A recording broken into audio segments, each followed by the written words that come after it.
കൃപാകടാക്ഷമാണ് എന്നതാണ്. സദ്ഗുരുവിൻ്റെ കൃപാകടാക്ഷം ഉണ്ടായാൽ ജീവിതത്തിൻ്റെ പരമധന്യത കൈവന്നുകൊള്ളും. സദ്ഗുരുവിനെ കിട്ടണം, സദ്ഗുരുവിൻ്റെ കൃപാകടാക്ഷത്തിന് പാത്രമാകണം. അത്രത്തോളം യോഗ്യത തികഞ്ഞ ഒരാത്മാവിനാണ് അമ്മാതിരി ഒരു ഗുരുവിൻ്റെ ശിഷ്യത്വത്തിന് അർഹത ഉണ്ടായിത്തീരുന്നത്.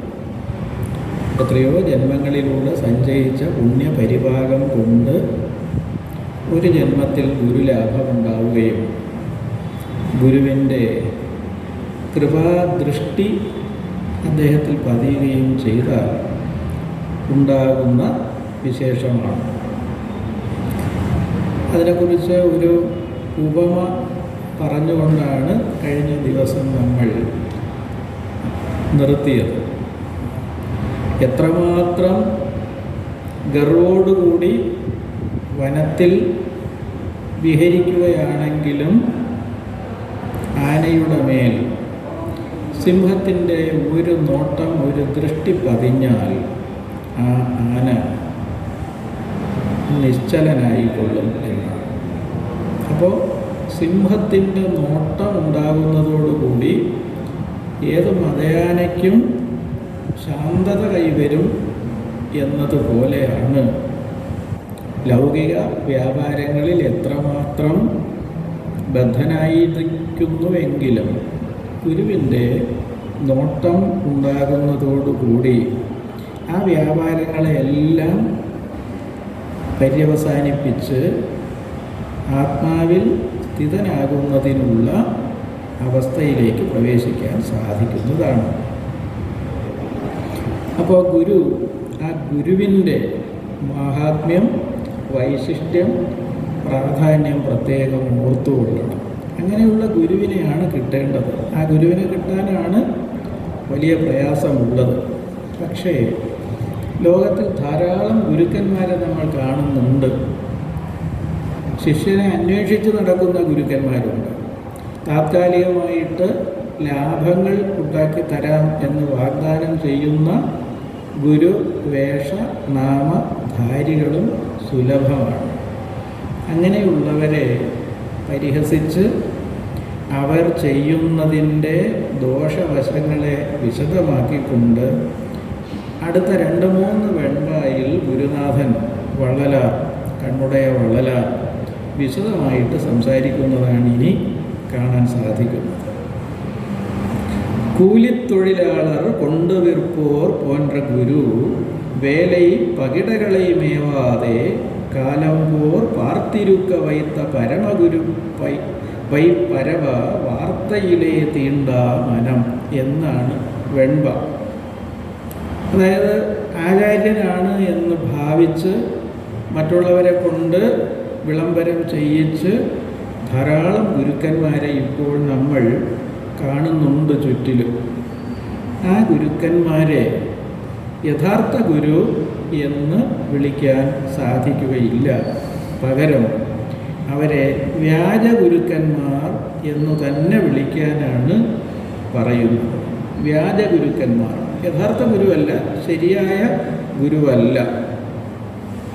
അവരുടെ വ്യാപാരം പ്രവൃത്തി ഏതുപോലെയാണ് എന്ന് ചോദിച്ചാൽ, വേല ചെയ്ത വേലയ്ക്ക് കൂലി വാങ്ങുന്ന ആളുകളെ പോലെയോ, ചന്തയിൽ കൊണ്ടുപോയി സാധനങ്ങൾ വിറ്റ് അതിൻ്റെ വില കൈപ്പറ്റുന്നത് പോലെയോ ഒക്കെയാണ്. വിദ്യ കൈവശമുണ്ട് എന്ന് വിശ്വസിപ്പിച്ച് അവർ മറ്റുള്ളവരുടെ കയ്യിൽ നിന്നും ധനം ഈടാക്കിക്കൊണ്ടിരിക്കുന്നത്. അത് വലിയ അപരാധമാണ്. തനിക്ക് മാത്രമല്ല, മറ്റുള്ളവർക്കും വലിയ ദോഷം, അപരാധമാണ് വരുത്തി തീർക്കുന്നത്. കാരണം യഥാർത്ഥത്തിലുള്ള ഗുരു ജീവബോധമടങ്ങി കിട്ടിയ ആളാണ്, ബ്രഹ്മസാക്ഷാത്കാരം കൈവന്ന ആളാണ്, പരിപൂർണനായി തീർന്നിട്ടുള്ള വ്യക്തിയാണ്, വിശേഷ വ്യക്തിയാണ്, വിശിഷ്ട വ്യക്തിയാണ്. അദ്ദേഹത്തിന് മാത്രമേ മറ്റൊരാളിനെ അതേ നിലയിലേക്ക് ഉയർത്തി അതേ സ്ഥിതിയിൽ നിലനിർത്താൻ സാധിക്കുകയുള്ളൂ. അപ്പോൾ പൂർണ്ണതയിലേക്ക് ഒരു ശിഷ്യനെ കൊണ്ട് എത്തിക്കാൻ പ്രാപ്തിയുള്ള പരിപൂർണനായ ഗുരുനാഥനാണ് യഥാർത്ഥ ഗുരു, സദ്ഗുരു എന്നത്. അതിന് പകരം നമ്മൾ കാണുന്ന മിക്കവരും വ്യാജ ഗുരുക്കന്മാരാണ്. വേല ചെയ്താൽ കൂലി വേണം, ചന്തയിൽ വിൽക്കുന്ന സാധനത്തിന് ലാഭം കൂടുതൽ കൈവരണം എന്ന ചിന്തയോടുകൂടി ആരൊക്കെയാണോ പ്രവർത്തിച്ചു കൊണ്ടിരിക്കുന്നത് അതേ മനസ്ഥിതി തന്നെയാണ് വ്യാജ ഗുരുക്കന്മാരും വച്ചു പുലർത്തുന്നത്. അവർ ആർക്കും ഉപകാരം ചെയ്യുന്നില്ല. അവരെ കൊണ്ട് ഒരു പ്രയോജനവും ഉപകാരവും ഉണ്ടാകുന്നില്ല എന്ന് മാത്രമല്ല, ഉപദ്രവം വളരെ കൂടുതലായിട്ട് ഉണ്ടാകുന്നുമുണ്ട് എന്നതാണ്. അതുകൊണ്ട് നമ്മൾ എന്താണ് ഏറ്റവും പ്രത്യേകമായി കരുതേണ്ടത്? വ്യാജ ഗുരുക്കന്മാരെ കരുതിയിരിക്കുന്നു. വ്യാജ ഗുരുക്കന്മാരെ കുറിച്ച് മനസ്സിലാക്കി അങ്ങനെയുള്ളവരെ സമീപിക്കാതിരിക്കാൻ ശ്രദ്ധിക്കണം. അവർ സമീപിച്ചാൽ അവർക്ക് വശപ്പെടാതിരിക്കാനും നമ്മൾ ശ്രദ്ധിക്കണം. ഗുരു എന്നത് നമ്മുടെ സംസ്കാരത്തിലെ പരമപവിത്രമായ പരമോന്നതമായിട്ടുള്ള പദവിയാണ്, സ്ഥാനമാണ്.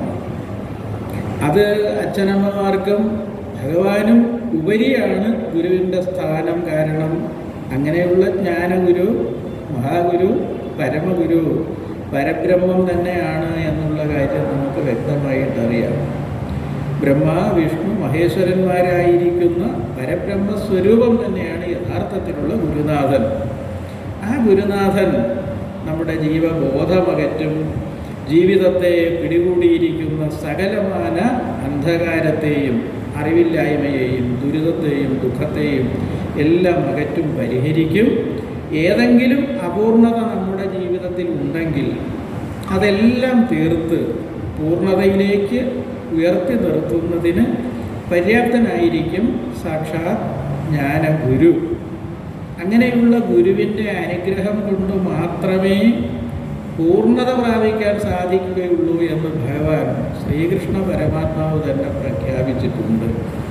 ഗുരോരനുഗ്രഹേണൈവ പുമാൻ പൂർണ്ണ പ്രശാന്തയേ.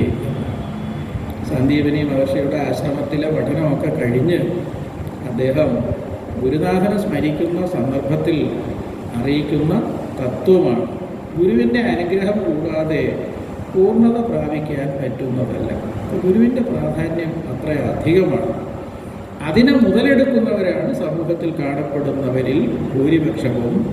അവരെക്കുറിച്ച് നമ്മൾ ജാഗ്രത പുലർത്തണം എന്നാണ്.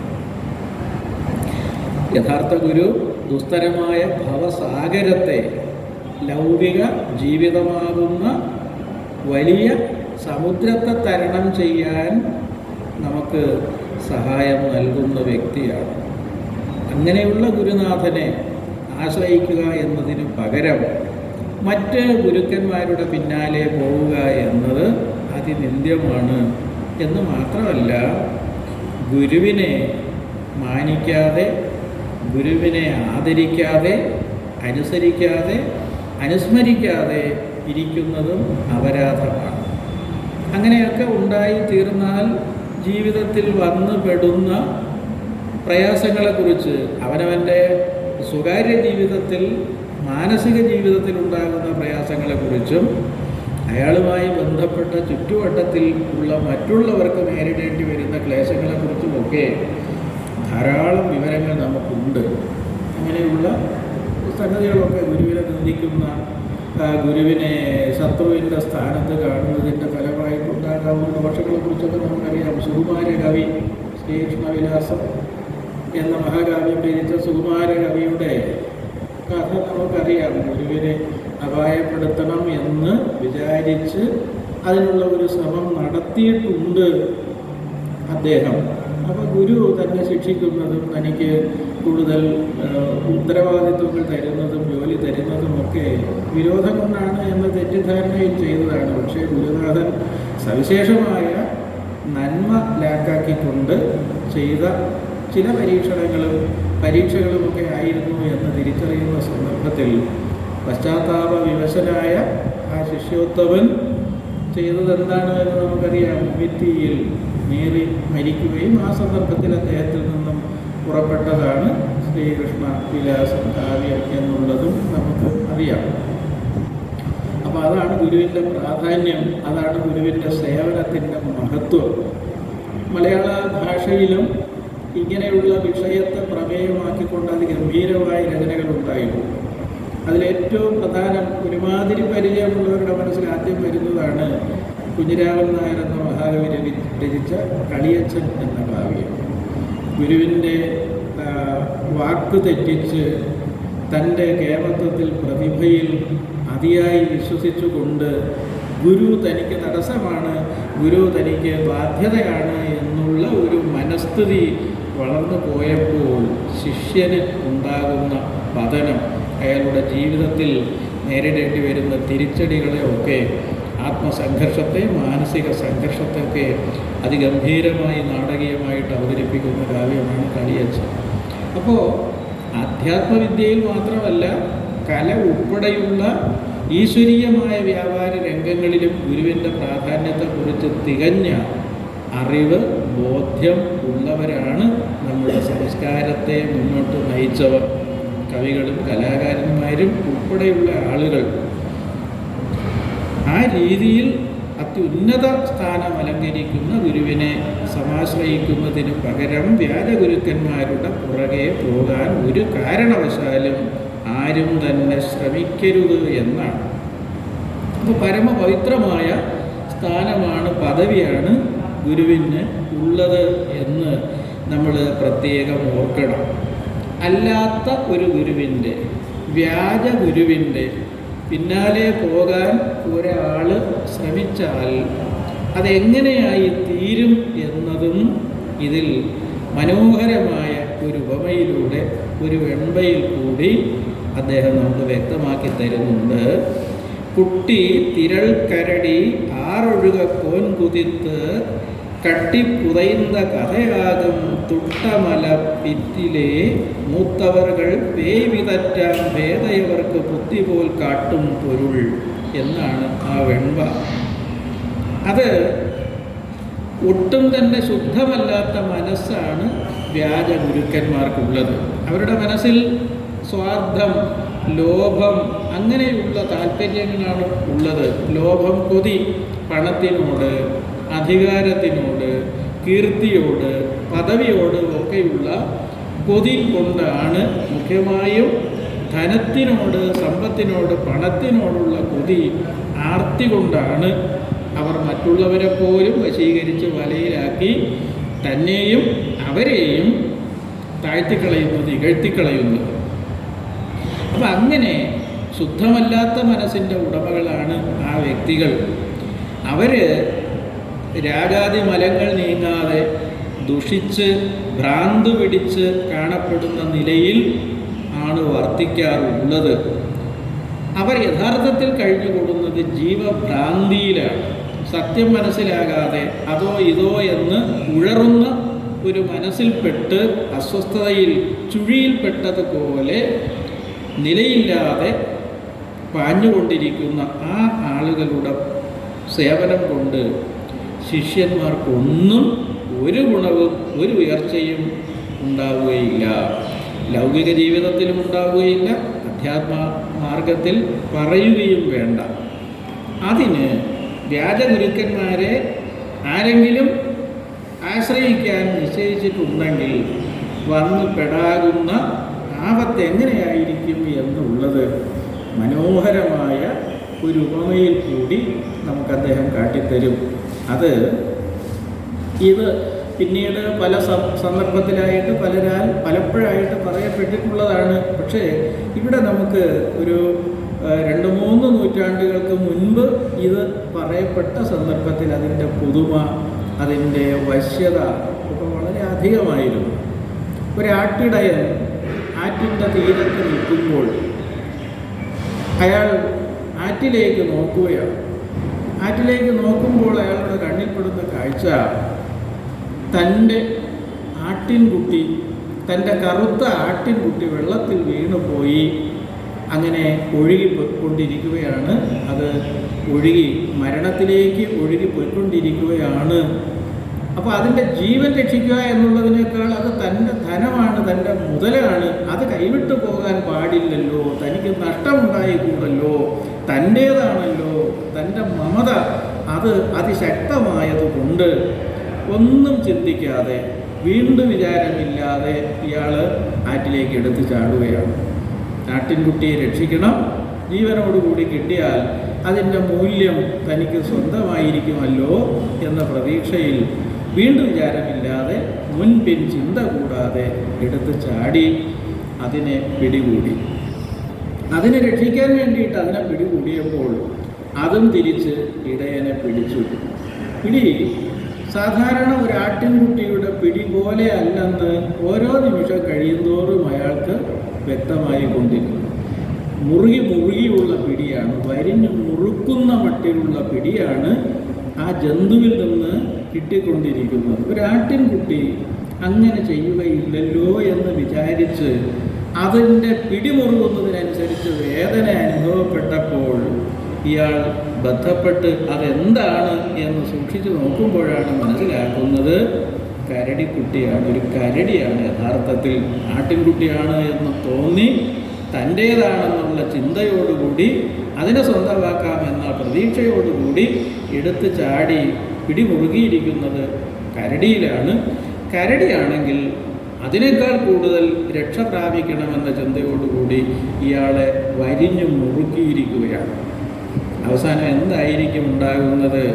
രണ്ടുപേരും പരസ്പരം മുറുകെ പിടിച്ച് കുതറിമാറാൻ ശ്രമിച്ചും ഒക്കെ ആറ്റിൽ കൂടുതൽ ഒഴുക്കിൽ താഴോട്ട് പോവുകയും കുത്തൊഴുക്കിൽപ്പെട്ട് ഒലിച്ചു പോയി രണ്ടുപേരും മരണത്തിൽ ചെന്ന് എത്തുകയുമാണ് കലാശം ആയിട്ട് വരുന്നത്.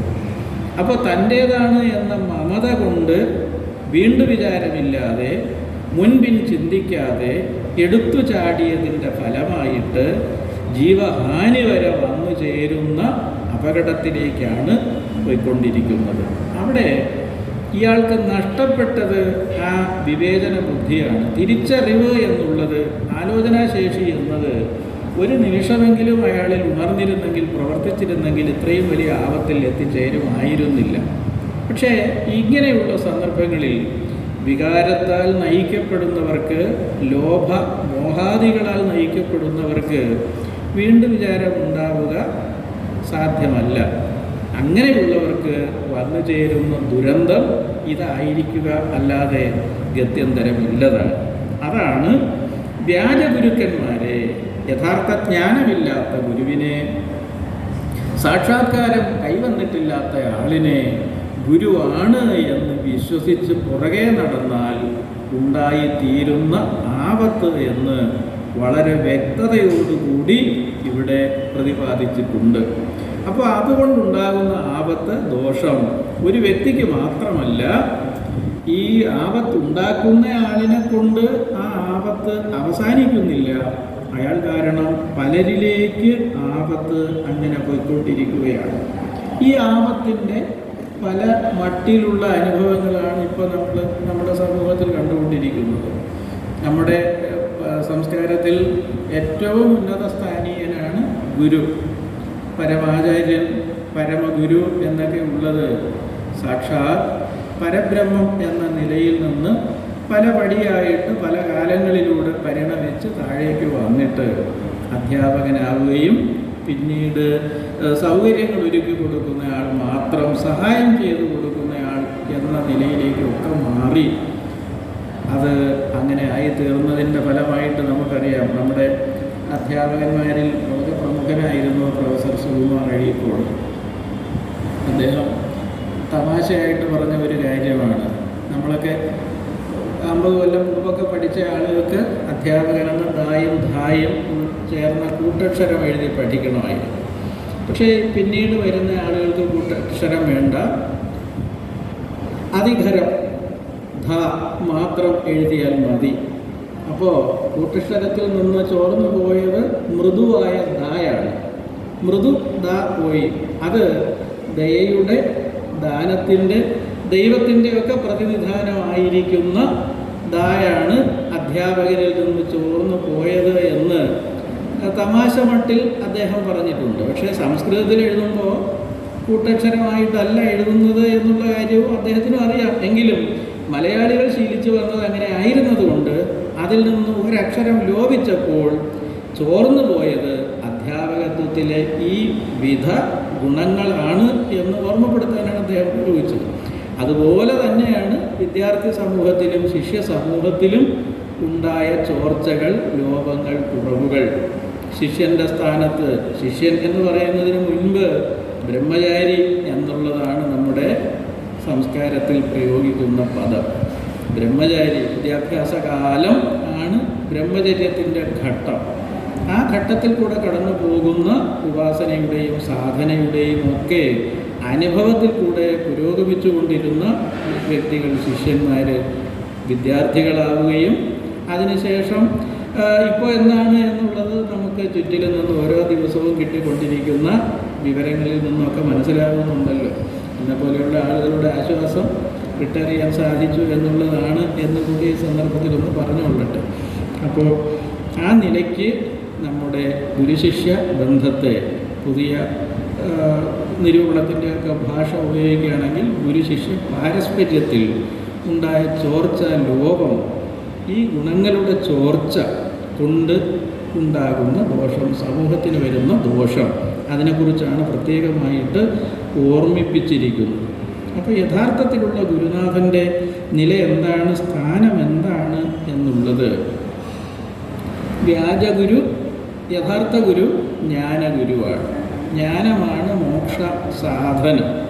ആ മോക്ഷത്തിന് അർഹത ഉണ്ടാക്കിത്തരുന്ന, മോക്ഷത്തിലേക്ക് കൊണ്ടെത്തിക്കുന്ന മഹത്തായ ധർമ്മം നിറവേറ്റുന്ന ഗുരുനാഥൻ ജ്ഞാനഗുരുവാണ്.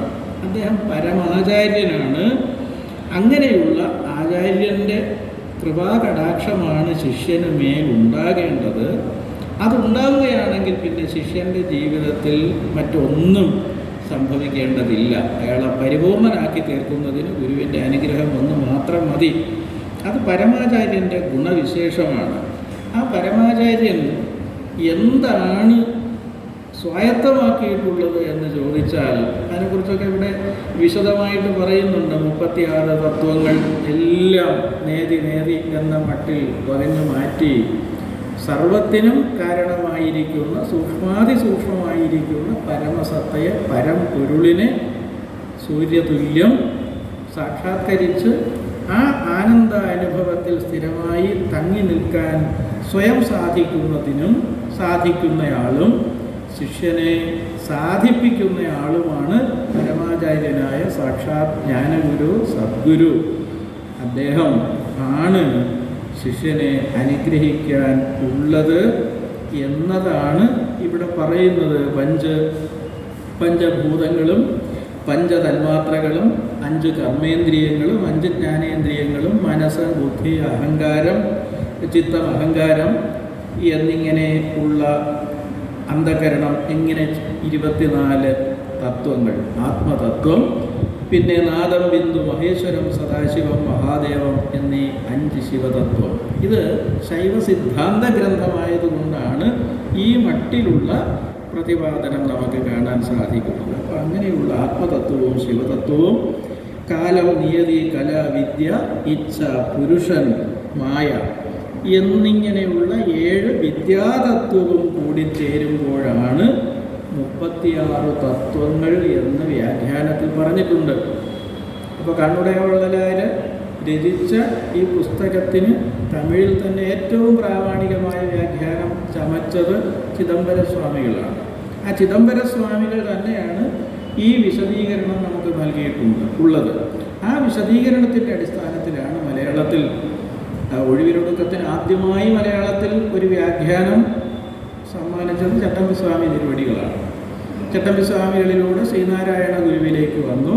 പിന്നെ അവരുടെ ഈ രണ്ട് ഗുരുക്കന്മാരുടെയും കൃപാതിരേകം കൊണ്ട് ശ്രീനാരായണ തീർത്ഥവാദർ എന്ന ഗൃഹസ്ഥ ശിഷ്യൻ, അത് കഴിഞ്ഞ് തിരുവല്ലം ഭാസ്കരൻ നായർ എന്ന ഗുരുനാഥൻ തുടങ്ങി വയലക്കട രാമേന്ദ്രൻ നായർ ഉൾപ്പെടെയുള്ള ധാരാളം എന്ന് പറയാൻ പറ്റില്ല, ഏതാനും വിശിഷ്ട വ്യക്തികളുടെ സേവനം കൊണ്ടാണ് മലയാളത്തിൽ ഈ പുസ്തകത്തിൻ്റെ സാരം നമുക്ക് കൈവന്നിട്ടുള്ളത്. അപ്പോൾ ആ 36 തത്വങ്ങളെയും കടന്ന് അവയ്ക്കും ആധാരമായിരിക്കുന്ന പരമതത്വം സാക്ഷാത്കരിച്ച പരമഗുരുവിനെ സമാശ്രയിക്കണം എന്നാണ് പറയുന്നത്. അങ്ങനെയുള്ള ഗുരുനാഥൻ ശിവാനന്ദം എന്ന ഭാവത്തിൽ, ശിവാനന്ദ അനുഭവത്തിൽ, ആത്മാനന്ദം എന്ന അനുഭവത്തിൽ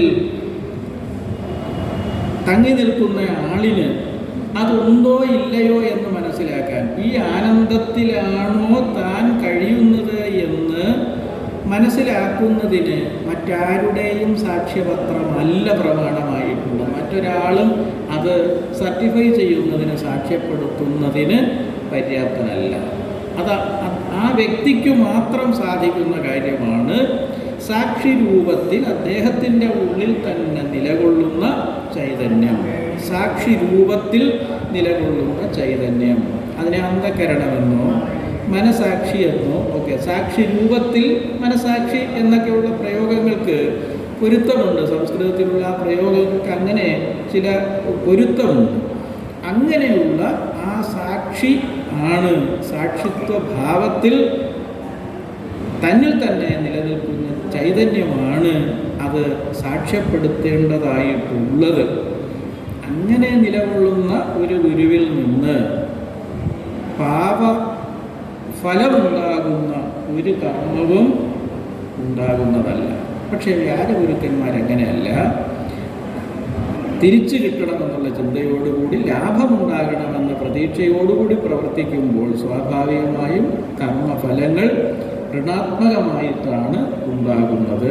അങ്ങനെയുള്ള ആളുകളെ, വ്യാജഗുരുക്കന്മാരെ ഒരിക്കലും സമാശ്രയിക്കരുത് എന്ന് ആവർത്തിച്ച് വിശദമായിട്ട് ഓർമ്മിപ്പിക്കുകയാണ്. അപ്പോൾ ആ കാലത്തിലും നമ്മുടെ ഇടയിൽ ഉണ്ടായിരുന്നിരിക്കണം ഇങ്ങനെ ആളുകളെ വഴിതെറ്റിച്ച് വയറ് പിഴച്ചു പോകുന്ന, നേട്ടങ്ങൾ കൈവരിക്കുന്ന ആളുകൾ. ഇപ്പോഴും നമുക്ക് കാണാമല്ലോ, നമ്മുടെ തൊട്ടടുത്തുള്ള മൈതാനത്തിലൊക്കെ ചില സന്ദർഭത്തിലൊക്കെ വലിയ ആർത്തനാദത്തോടുകൂടി, ബഹളത്തോടുകൂടിയൊക്കെ മോക്ഷം കിട്ടും, രോഗം മാറും തുടങ്ങിയിട്ടുള്ള മോഹന വാഗ്ദാനങ്ങളൊക്കെ തന്നുകൊണ്ട് ആളുകളെ വശീകരിച്ച് സംഘടിപ്പിച്ച് വഴിതെറ്റിച്ചൊക്കെ കൊണ്ടുപോകുന്ന ശക്തികൾ പ്രവർത്തിക്കുന്നത് നമുക്ക് കാണാൻ സാധിക്കും. അങ്ങനെയുള്ള ആളുകളെ കരുതിയിരിക്കണം എന്നുള്ളതാണ്. അപ്പോൾ എല്ലാ കാലത്തും ആളുകളെ വശീകരിക്കാനും അവരിൽ നിന്നും എന്തെങ്കിലും വസൂലാക്കാനും ഒക്കെ ഗൂഢമായിട്ട് ആഗ്രഹിച്ച് പ്രവർത്തിച്ചു കൊണ്ടിരിക്കുന്ന വ്യക്തികൾ, അവർ സതുദ്ദേശത്തോടു കൂടിയ പ്രവർത്തനം നടത്തുന്നവരല്ല. അവരെ ഒരു കാരണവശാലും ആശ്രയിക്കരുത്, അകറ്റി നിർത്തിക്കൊള്ളണം എന്നാണ് ആവർത്തിച്ചുള്ള പറച്ചിൽ. അപ്പോൾ ഗുരുനാഥൻ്റെ, ജ്ഞാനഗുരുവിൻ്റെ, യഥാർത്ഥ ഗുരുവിൻ്റെ, പരമഗുരുവിൻ്റെ ഒരേ ഒരു യോഗ്യത, അദ്ദേഹത്തെ വിശേഷിപ്പിക്കാൻ സാധിക്കുന്ന ഒരേ ഒരു കാര്യം, ആത്മസാക്ഷാത്കാരം എന്ന അനുഭവം ഉള്ളയാൾ. ആത്മസാക്ഷാത്കാരം ഇല്ലാത്ത ആളിനെ ഒരിക്കലും സമാശ്രയിച്ചു പോകരുത് എന്നാണ് പറയുന്നത്. അപ്പം അങ്ങനെ ഒരാളിനെ സമാശ്രയിക്കുന്നതിന് സാധിച്ചാൽ ആ സാധിക്കുന്ന ശിഷ്യൻ ഉത്തമ ശിഷ്യനായിരിക്കണം. ആ ഉത്തമ ശിഷ്യന് മാത്രമേ മഹാനായ ഗുരുനാഥനെ കിട്ടുകയുള്ളൂ. അപ്പോൾ അതിനെക്കുറിച്ച് തൊട്ട് പിന്നാലെ പറയുന്നുണ്ട്. അവരുടെ വേഷം കൊണ്ടോ അവർ പറയുന്ന വാക്കുകൊണ്ടോ അവരുടെ ഭാവം കൊണ്ടോ ഒന്നും അറിയാൻ പറ്റുകയില്ല. അതൊക്കെയാണ് എന്ന് വിചാരിച്ചാൽ തെറ്റിൽ പെട്ടുപോകാമെന്നാണ്. നല്ല വാക്ക്, നല്ല ചിരി, നല്ല വസ്ത്രം ഒക്കെ ആയിട്ടാണല്ലോ നമ്മൾ ഈ നേരത്തെ ഞാൻ ചില ലക്ഷണങ്ങൾ പറഞ്ഞതിൽ ഒക്കെ അതെല്ലാം പെടുന്നതാണ്. അതല്ല യഥാർത്ഥത്തിലുള്ളത്. ചിലപ്പോൾ ഇതൊന്നും അല്ലാത്ത, കണ്ടില്ലേ, ഒറ്റ വസ്ത്രം മാത്രമായിരിക്കാം, സാധാരണ വീട്ടിൽ വന്ന് മറ്റുള്ളവർക്കൊപ്പം താമസിക്കുന്ന ആളായിരിക്കാം, സ്വന്തമായിട്ടൊന്നും വേണമെന്നില്ലാത്ത ആളായിരിക്കാം, ഒന്നിലും പരാതിയോ പരിഭവമോ ഒന്നും പ്രകടിപ്പിക്കാതെ എപ്പോഴും തൃപ്തിയിൽ സന്തോഷത്തിൽ അഭിരമിക്കാൻ സാധിക്കുന്നുവെങ്കിൽ അദ്ദേഹത്തിൻ്റെ ബാഹ്യലക്ഷണം ആയിട്ട് അതിനെ നമുക്ക് കണക്കാക്കാൻ സാധിക്കും.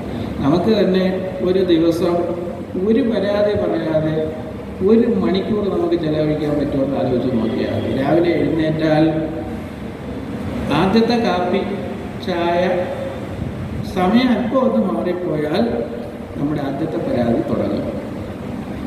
നമ്മൾ ആദ്യമായി കുറ്റപ്പെടുത്താൻ തുടങ്ങും. ഇങ്ങനെ ഓരോന്ന് നമ്മുടെ ആവശ്യങ്ങൾക്ക് മറ്റുള്ളവരെ കുറ്റപ്പെടുത്തിയും മറ്റുള്ളവരോട് പരാതിപ്പെട്ടും നമ്മളുടെ ഓരോ മണിക്കൂറും അങ്ങനെ പോയിക്കൊണ്ടിരിക്കുന്നതിനെക്കുറിച്ച് അറിയാമല്ലോ. പക്ഷേ കിട്ടിയാൽ കിട്ടി, ഇല്ലെങ്കിലില്ല എന്ന് വിചാരിച്ച് എപ്പോഴും ഉണ്ട് എന്ന തോന്നൽ മറ്റുള്ളവരിൽ സൃഷ്ടിച്ച് കഴിയാൻ പറ്റുന്നവർ, അതൊക്കെ ചിലപ്പോൾ ഒരു ലക്ഷണം ആയിരിക്കാം. അങ്ങനെയുള്ള ആ കാര്യം തുടർന്ന് വിശദമായിട്ട് പറയുന്നുണ്ട്.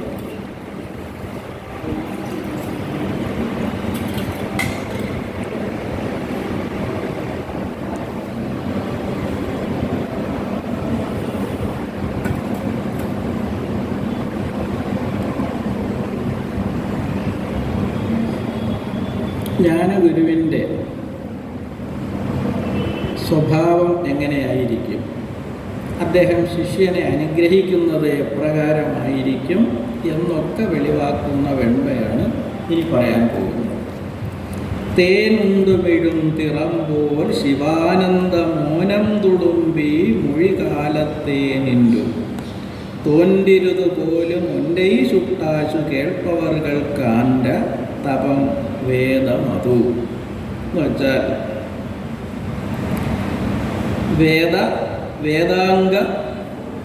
വേദാന്ത പാരംഗതനും ശിവാനുഭൂതി സമ്പന്നനുമായ പരമാചാര്യൻ ഗുരുനാഥൻ സദ്ഗുരു, സകല വേദങ്ങളുടെയും പാരം ഗമിച്ചവൻ.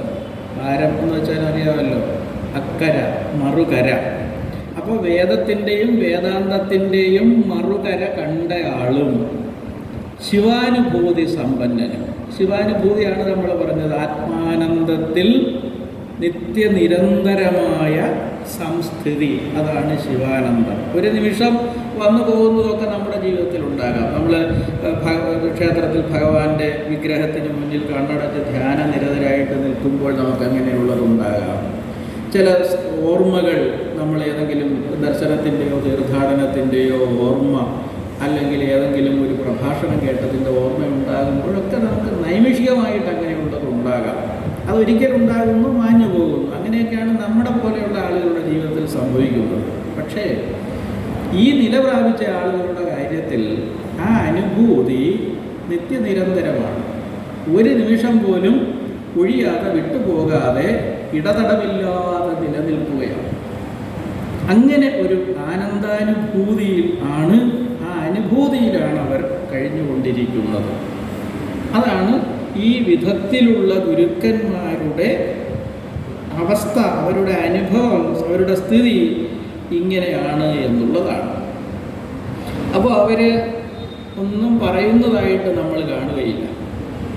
അവരുടെ മുന്നിൽ ധാരാളം ആളുകൾ എന്തെങ്കിലും ഒന്ന് കിട്ടാൻ വേണ്ടി, ഒരു വാക്ക് കിട്ടാൻ വേണ്ടി എത്ര സമയം കാത്തിരിക്കാനും മടിയില്ലാതെ ഇരിക്കുന്നത് നമുക്ക് കാണാനും സാധിക്കും. അപ്പോൾ ആ കൂട്ടത്തിൽ ഇങ്ങനെ ധാരാളം ആളുകൾ ഇരിക്കുന്നതിൽ ഉത്തമനായ ശിഷ്യന് ആ കാത്തിരിപ്പ് ഒട്ടും തന്നെ വൈരസ്യം, നൈരാശ്യം ജനിപ്പിക്കുകയില്ല. അയാൾ അങ്ങനെ കാത്തിരിക്കും. ആ ഗുരുനാഥൻ അനുഭവിക്കുന്ന ആനന്ദത്തിൻ്റെ അലകൾ ചിലപ്പോൾ അയാളിലേക്കും അല്പാൽപമായിട്ട് വന്നെത്തുന്നുണ്ടായിരിക്കും. അങ്ങനെ ധാരാളം സമയത്തെ മൗനം ഭേദിച്ചുകൊണ്ട് ഗുരുനാഥൻ ചിലപ്പോൾ ഒന്ന് കണ്ണു തുറന്ന് നോക്കുകയോ ഏതാനും വാക്കുകളെ പുറത്തേക്ക് വിടുകയോ പുറപ്പെടുവിക്കുകയോ ചെയ്തേക്കാം. എപ്പോഴാണ് അത് സംഭവിക്കുക എന്നറിയില്ല. പക്ഷേ ശിഷ്യൻ അതിനുവേണ്ടി ജാഗ്രതയോടുകൂടി കാത്തിരിക്കും. ആ സന്ദർഭത്തിൽ ഗുരുനാഥനിൽ നിന്ന് പുറപ്പെടുന്ന പരിമിതമായ ശബ്ദം, വാക്ക്, അതാണ് അയാൾക്ക് ലഭിക്കേണ്ട വേദസാരം എന്നാണ് പറയുന്നത്. അങ്ങനെയുള്ള വാക്കുകളെ വിശേഷിപ്പിച്ചിരിക്കുന്നത് അമൃതാത്മക വാക്യങ്ങൾ എന്നാണ്. അപ്പോൾ ഗുരുനാഥൻ ധ്യാനത്തിൽ നിന്നുണർന്ന് വളരെ തുച്ഛമായ ശബ്ദത്തിലൂടെ വിനിമയം ചെയ്യുന്ന ആ സാരം, ആശയസാരം, ആ തത്വം, അതാണ് ഇയാളുടെ വിദ്യാഭ്യാസത്തിൻ്റെ അവസാനം അയാൾക്ക് ലഭിക്കുന്ന മഹനീയമായ പാഠം. ആ പാഠം കിട്ടുന്നത് വരെ എത്ര കാലമാണോ അയാൾ ഒരു പ്രയാസവും പരാതിയും പരിഭവവും നൈരാശ്യവും കൂടാതെ ഗുരുവിൻ്റെ മുന്നിൽ കാത്തിരിപ്പ് നടത്തുന്നത്, ആ കാത്തിരിപ്പിനെയാണ് അയാളുടെ തപസ് എന്ന് പറയുന്നത്. അപ്പം ശിഷ്യൻ്റെ തപസ് ഗുരുവിൻ്റെ മുന്നിൽ ഗുരുപദേശം കിട്ടുന്നതിന് വേണ്ടി എത്ര കാലം വേണമെങ്കിലും തുടരാൻ സാധിക്കുന്ന ആ പ്രതീക്ഷയോടുകൂടിയ, പ്രത്യാശയോടുകൂടിയ കാത്തിരിപ്പാണ്. ആ കാത്തിരിപ്പിന് സമാപ്തി കുറിച്ചുകൊണ്ട് ഗുരുനാഥൻ എപ്പോഴാണോ ഏതൊന്നാണോ ഉച്ചരിക്കുന്നത് അതാണ് അയാൾക്ക് കിട്ടുന്ന പരമ മൂല്യവത്തായിട്ടുള്ള വേദസാരം എന്നും പറയുന്നു. ഈ വാക്കുകൾ ഗുരുനാഥനിൽ നിന്ന് പുറപ്പെടുന്നത് ശിഷ്യൻ്റെ ഭാഗ്യാതിരേകം നിമിത്തമാണ്. ശിഷ്യൻ്റെ ഭാഗ്യമാണ് അങ്ങനെ ഒരു വാക്ക് കിട്ടാൻ. എല്ലാ ശിഷ്യനും എല്ലായ്പ്പോഴും അങ്ങനെ ഗുരുവിൻ്റെ ഉപദേശം കിട്ടിക്കൊള്ളണം എന്നില്ല. ചട്ടമ്പി സ്വാമികളെ കുറിച്ച് തന്നെ നമുക്ക് ജീവചരിത്രങ്ങളിൽ നിന്ന് മനസ്സിലാക്കാൻ സാധിക്കും. ശിഷ്യത്വം വേണം എന്ന് പറഞ്ഞ് ധാരാളം പേര് സമീപിച്ചിട്ടുണ്ട്. അപ്പോൾ അദ്ദേഹം അതെല്ലാം അങ്ങോട്ട് എന്ന് പറഞ്ഞ് ശ്രീ നീലകണ്ഠ തീർത്ഥപാദരുടെ അരികിലേക്കൊക്കെയാണ്, അദ്ദേഹത്തിൻ്റെ ശിഷ്യൻ്റെ അടുത്തേക്കാണ് വിടുന്നത്. കാരണം ഉത്തമനായ ശിഷ്യനിലേക്ക് പകർന്നു കൊടുക്കേണ്ടത് പകർന്നു കൊടുത്തു, ശിഷ്യനെ തനിക്ക് സമാനനാക്കി തീർത്തിട്ടുണ്ട്. ഇനി അത് അദ്ദേഹത്തിൻ്റെ ധർമ്മമായിട്ട് മുന്നോട്ട് കൊണ്ടുപോയിക്കൊള്ളട്ടെ എന്ന് ആണ് അദ്ദേഹം നിശ്ചയിച്ചിട്ടുള്ളത്. അപ്പോൾ അതുപോലെ ഭാഗ്യം, ശിഷ്യൻ്റെ ഭാഗ്യമുണ്ടെങ്കിൽ മാത്രമേ അത് ഉണ്ടാവുകയുള്ളൂ. എന്നാൽ അങ്ങനെയൊക്കെ സംഭവിക്കുന്നതിനിടയിലും ചിലരുമായിട്ട് സവിശേഷമായ ആത്മബന്ധം പുലർത്തുകയും ചെയ്തിട്ടുണ്ട്. അതിൽ ഏറ്റവും പ്രധാനപ്പെട്ട ആളാണ് ചിന്മയാനന്ദ സ്വാമി. ചിന്മയാനന്ദ സ്വാമി കുട്ടിയായിരുന്നപ്പോൾ എറണാകുളത്തെ പൂതംപള്ളി തറവാട്ടിൽ സ്വാമികൾ ചെന്ന് താമസിക്കുമ്പോൾ ഈ ശിശു അദ്ദേഹത്തിൻ്റെ മടിയിൽ വന്നിരിക്കുകയും താടി പിടിച്ച് വലിക്കുകയും അവർ തമ്മിൽ കളിച്ചുല്ലസിക്കുകയൊക്കെ ചെയ്യുമ്പോൾ മറ്റുള്ളവർ, പ്രത്യേകിച്ചും കുട്ടിയുടെ അമ്മ ചോദിച്ചിട്ടുണ്ട്, എന്താണ് നിങ്ങൾ തമ്മിലുള്ള സംഭാഷണം? അത് ഞങ്ങൾക്ക് രണ്ടുപേർക്ക് മാത്രം അറിയാവുന്ന ഭാഷയിലാണ്, അറിയാവുന്ന കാര്യത്തെക്കുറിച്ചാണ് എന്നാണ്.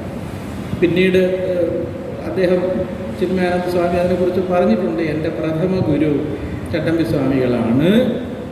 എന്നെ അധ്യാത്മവിദ്യയിലേക്ക് ഉപനയിച്ചത് അദ്ദേഹമാണ്.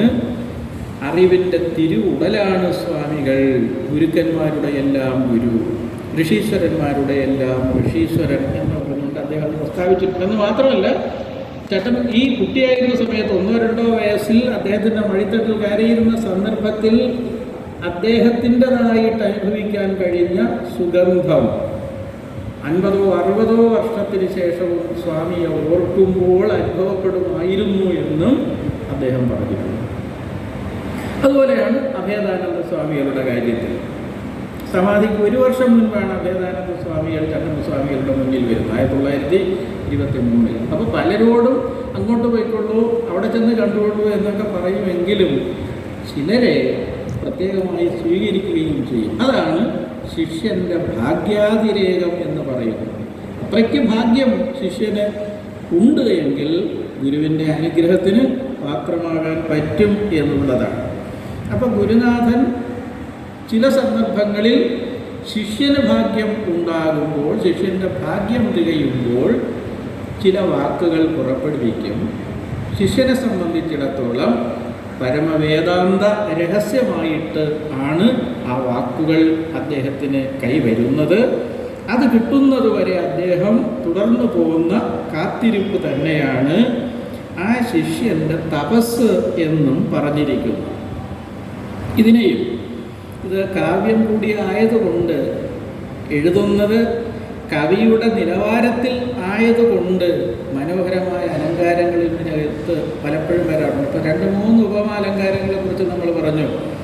മതയാന കാട്ടിൽ വിഹരിക്കുമ്പോഴും സിംഹത്തിൻ്റെ ഒരു നോട്ടം പതിച്ചാൽ അവൻ നിശ്ചേഷ്ടനാകും, നിശ്ചലനാകും എന്നതുപോലെയാണ് സാക്ഷാത് ജ്ഞാനഗുരുവിൻ്റെ കൃപാകടാക്ഷത്തിന് ശിഷ്യോത്തമൻ പാത്രീഭവിക്കുമ്പോൾ ലൗകിക വ്യാപാരങ്ങളിലെല്ലാറ്റിലും നിന്ന് പിന്തിരിഞ്ഞ് ഒരു ബിന്ദുവിൽ, ഒരു ആശയത്തിൽ, ഒരു തത്വത്തിൽ കേന്ദ്രീകൃത ചിത്തനായിത്തീരുന്നു എന്നത്.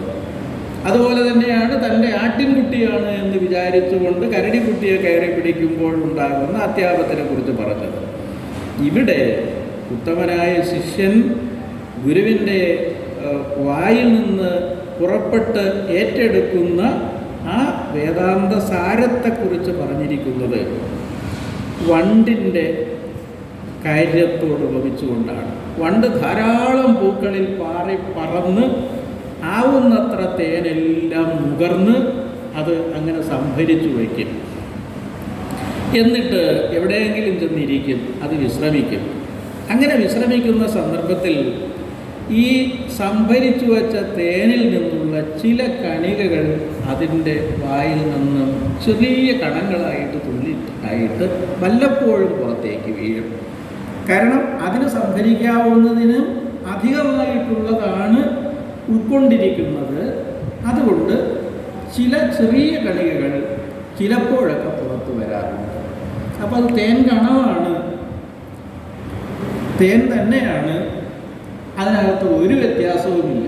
ഇതുപോലെയാണ് ഗുരുനാഥൻ തുച്ഛമായി മാത്രം ഉച്ചരിക്കുന്ന വാക്ക്, ചുരുക്കമായി മാത്രം പുറപ്പെടുവിക്കുന്ന ശബ്ദം ഉത്തമനായ ശിഷ്യന് അമൃതാത്മക വാക്യമായ വേദാന്ത സാരമായി അനുഭവപ്പെട്ടുകൊള്ളുന്നത് എന്നാണ് പറഞ്ഞിരിക്കുന്നത്. അപ്പോൾ തേൻ, വണ്ടിൻ്റെ ചുണ്ടിൽ നിന്ന് ഇറ്റുവീഴുന്ന തേൻ കണം, ആ തേനിൻ്റെ എല്ലാ ഗുണവും അനുഭവവും സമ്മാനിച്ചുകൊണ്ട് എങ്ങനെ ആണോ സ്വീകരിക്കുന്ന ആളിന് അനുഭവിക്കാൻ പറ്റുന്നത്, അതുപോലെയാണ് ശിഷ്യന് ഗുരുവിൽ നിന്നുള്ള അമൃതാത്മക വാക്യം, അമൃതം, മരണത്തെ അതിജീവിക്കുന്നതിന്, നശ്വരതയെ ഇല്ലാതാക്കുന്നതിന്, അനശ്വരതയെ പ്രാപിക്കുന്നതിന് ഒക്കെ സഹായകമായിരിക്കുന്ന അമൃത നിശ്ചന്തിയായ വാക്കുകളിലൂടെ അദ്ദേഹം ശിഷ്യനെ അനുഗ്രഹിക്കുന്നതിനെക്കുറിച്ച് പറഞ്ഞിരിക്കുന്നു. അപ്പം അങ്ങനെ അത് കിട്ടുന്നത് വരെ ശിഷ്യൻ തുടരുന്ന ആ കാത്തിരിപ്പ് അവൻ്റെ തപസ് എന്നാണ്. അപ്പം ഈ തപസ്സിന്, ഈ കാത്തിരിപ്പിനൊക്കെ പുതിയ മാനങ്ങൾ സൃഷ്ടിച്ചുകൊണ്ടാണ് നമ്മൾ നമ്മുടെ വിദ്യാഭ്യാസത്തെ സങ്കല്പിച്ചത്.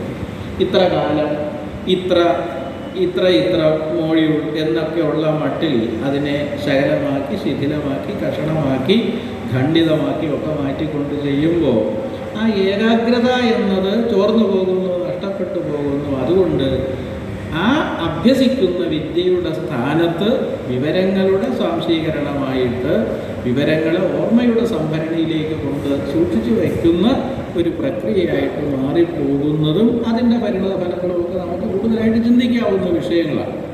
അപ്പോൾ ഏറ്റവും ഉത്തമനായ ഗുരുനാഥനിൽ നിന്ന് അർഹനായ ശിഷ്യന് കൈവരുന്നത്, അതുകൊണ്ടുണ്ടാകുന്ന പ്രയോജനങ്ങൾ എന്തൊക്കെ എന്നതിനെ സംബന്ധിച്ചാണ് ഇതുവരെയുള്ള വാക്യങ്ങളിലൂടെ അദ്ദേഹം പറഞ്ഞു വച്ചിരിക്കുന്നു.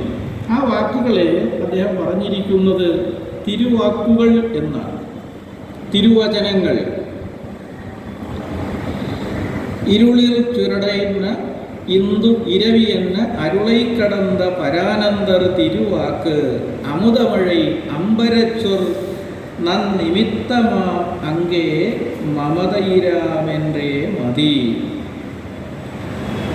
അപ്പോൾ എല്ലാ ലൗകിക സീമകളെയും ലംഘിച്ച് അതിക്രമിച്ച് പരമാത്മതത്വത്തിൽ സ്ഥിരമായി നിലകൊള്ളുന്ന പരമാചാര്യൻ്റെ നാവിൽ നിന്നും പുറപ്പെടുന്ന വാക്ക് അദ്ദേഹത്തിൻ്റെ അനുഭവത്തിൽ നിന്ന്, സത്യാനുഭവത്തിൽ നിന്ന് വരുന്ന സത്യസന്ധമായ വാക്കാണ്.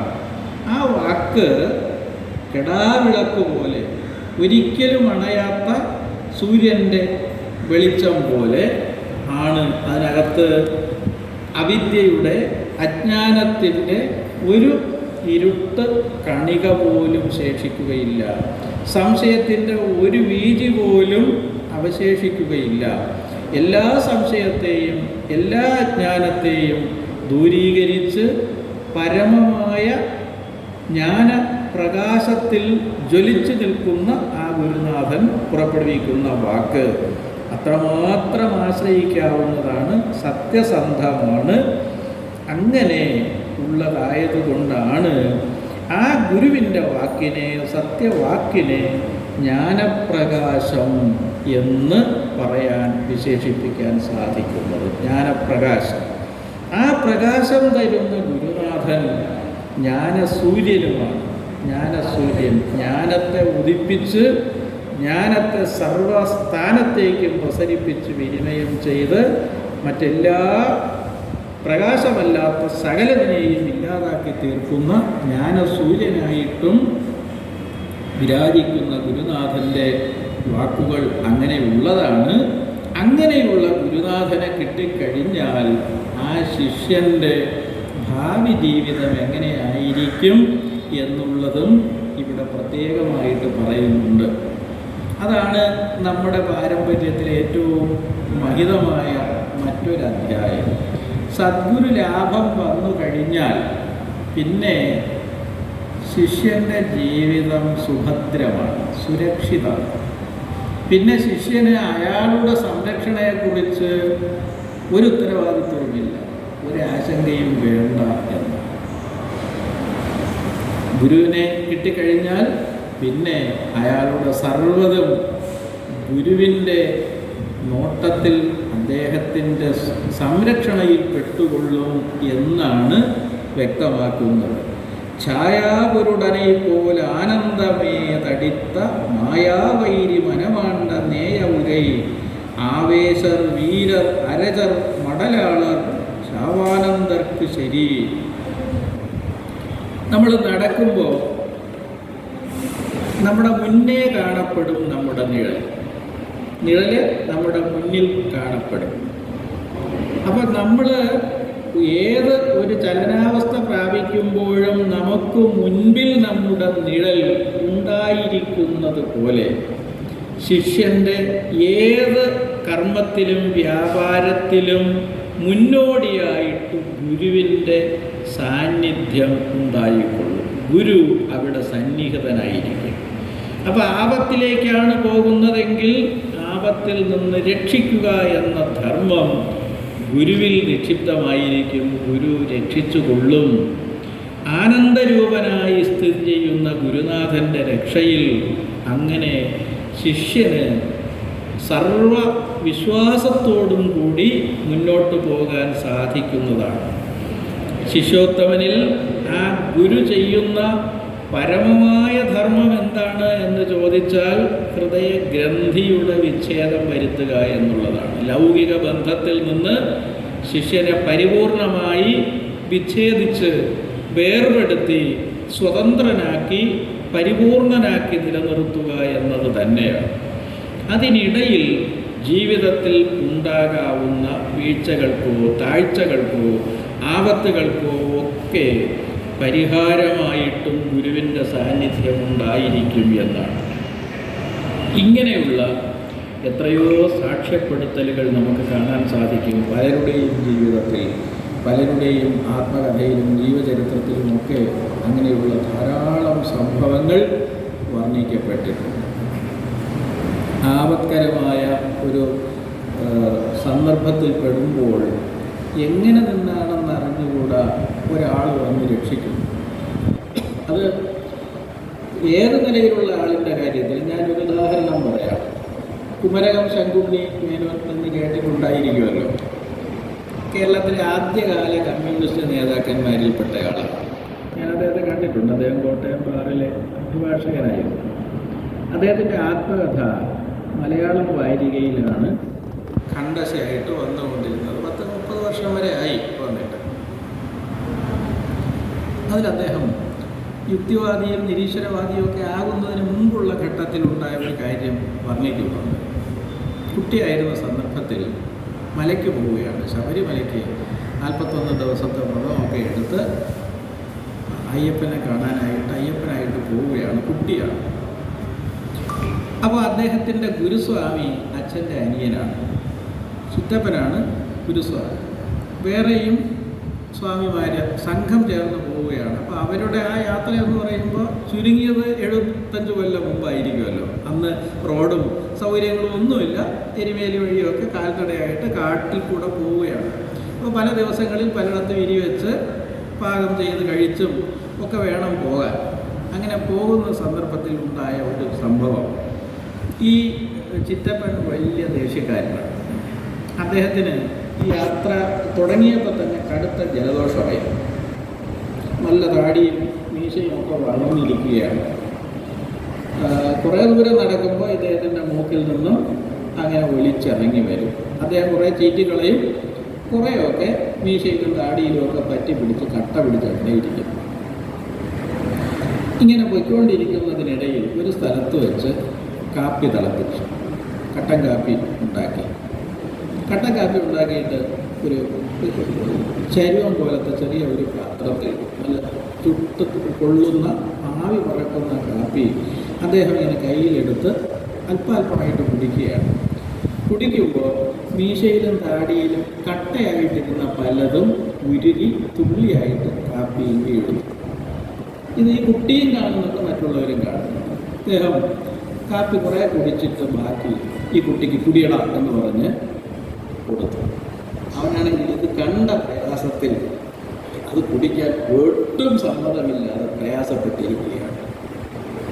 അപ്പോൾ ഇദ്ദേഹം ഗുരുസ്വാമി എന്ന് മാത്രമല്ല അച്ഛൻ്റെ സ്ഥാനത്തുള്ള ബന്ധുവാണല്ലോ, അദ്ദേഹം ദേഷ്യക്കാരനുമാണ്. കുടിയട നിന്നോടല്ലേ പറഞ്ഞതെന്ന് പറഞ്ഞുകൊണ്ട് അരിശപ്പെട്ടു. ഈ കുട്ടി ഭയങ്കരമായിട്ട് നിലവിളിക്കുകയാണ്. ഇങ്ങനെ ഒന്നും നിവൃത്തിയില്ല എന്ന് വിചാരിച്ചിരിക്കുന്ന സന്ദർഭത്തിൽ അദ്ദേഹം എഴുതുന്നു, എവിടെ നിന്നാണെന്ന് അറിഞ്ഞുകൂടാ ഒരു വലിയ വടിയും ചുഴറ്റിക്കൊണ്ടൊരു ചെറുപ്പക്കാരനോട് ആരടാ എൻ്റെ കുട്ടിയെ പേടിപ്പെടുത്തുന്നത് എന്ന് ചോദിച്ച് നിലത്ത് 2 അടി അടിച്ചു. ഈ ചെറുപ്പക്കാരൻ എവിടുന്ന് വന്നെന്ന് അറിഞ്ഞുകൂടാ, വന്ന് 2 അടി അടിച്ചു. കയ്യിൽ നിന്ന് പാത്രം വന്ന് പോയി. അവന് ആ കാപ്പി കുടിക്കേണ്ടി വന്നില്ല, രക്ഷപ്പെട്ടു കുട്ടി. അപ്പം അദ്ദേഹം യുക്തിവാദിയും കമ്മ്യൂണിസ്റ്റും ഒക്കെ ആയി. 80 വയസ്സായതിനു ശേഷമാണ് ആത്മഹത്യ എഴുതുന്നത്. അപ്പോഴും ആ സന്ദർഭത്തിൽ അങ്ങനെ വന്ന് തന്നെ അപകടത്തിൽ നിന്ന് രക്ഷിച്ചത് ആര് എന്നറിഞ്ഞുകൂടാ. എങ്കിലും അയ്യപ്പന്മാരുടെ വിശ്വാസമനുസരിച്ച് അയ്യപ്പസ്വാമി അല്ലാതെ മറ്റാരുമാകാൻ തരവില്ല എന്ന് പറയും. അപ്പോൾ നമ്മൾ പരിപൂർണമായിട്ട് സമാശ്രയിച്ചിരിക്കുന്ന ഗുരുനാഥൻ. അപ്പോൾ കൊച്ചുകുട്ടിയാണെങ്കിലും അയ്യപ്പസ്വാമിയിൽ മനസ്സർപ്പിച്ച് പോവുകയാണ്. അല്ലെങ്കിൽ അവൻ ഏതോ ജന്മത്തൊക്കെ ചെയ്ത ആ പുണ്യത്തിൻ്റെ ഫലമായിട്ട് ഈശ്വരാനുഗ്രഹത്തിന് പാത്രമായിരിക്കുന്ന അവസ്ഥയിലാണ് ആ കുട്ടിക്ക് അങ്ങനെ ഒരു രക്ഷ ഉണ്ടായി. ഇവിടെ തന്നെ ഇപ്പോഴും ജീവിച്ചിരിക്കുന്ന മഹാപണ്ഡിതനായ ഒരാൾ എന്നോട് പറഞ്ഞിട്ടുണ്ട്. അദ്ദേഹം ഒരിക്കൽ ഗുരുവായൂർ അമ്പലത്തിൽ തൊഴാൻ പോയ സന്ദർഭത്തിൽ രാവിലെ അവിടുത്തെ പ്രസാദം കഴിക്കാനായിട്ട് ചെന്നിരിക്കുമ്പോൾ ന്യൂസ് പേപ്പർ കിടപ്പുണ്ട്, ഒരെണ്ണം എടുത്ത് ഇങ്ങനെ